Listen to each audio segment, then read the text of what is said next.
Video bites from ulearn.photography. Here's our principal, Simon Q. Walden. For me, I have the mantra, if it's going out the door, it goes in RAW. So my first thing is I'm setting the capture style to both RAW and JPEG formats.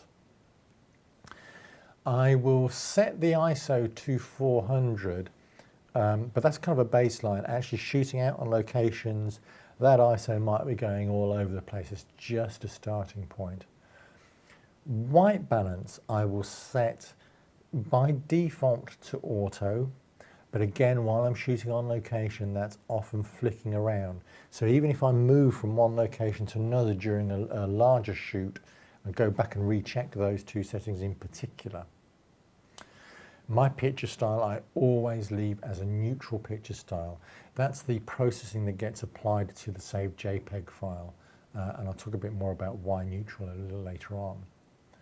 And then when I'm actually shooting, I'm typically toggling between aperture and manual settings, maybe with a bit of P mode thrown in.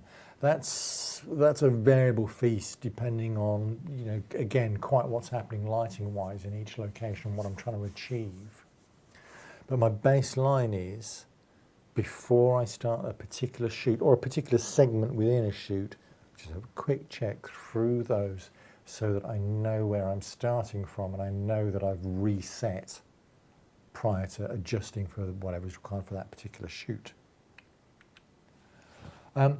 Just a quick thing of this. So why do I use JPEG and RAW files? Why don't I just live with RAW files?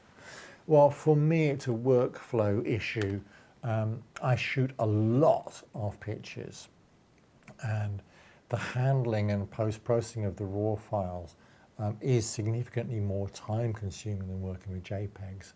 And for most of the work that I do, I don't need that extra dynamic range within a RAW file. I certainly don't need to use it as a kind of just like a belt and braces because of exposure issues. So most of the time, I would just be using the JPEG to produce the final image from. There's a lot of mythology about how bad JPEG formats are, but actually it's a remarkably forgiving file format, and most of my images will ultimately be used as JPEGs anyway. So I'm not afraid to use JPEGs.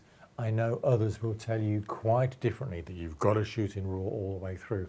I'm not going to argue with them, I just happen to have a different view on that. You need to make your own routine. You might have particular settings that you frequently change out when you're shooting. So your own routine needs to encompass your particular needs, and they may not be the same as mine. The crucial thing is you've got to do it as routine. It's got to be, I turn the camera on, I check these settings. That's how you prevent making mistakes. Subscribe now for regular tips and updates. To find out more, go to ulearn.photography.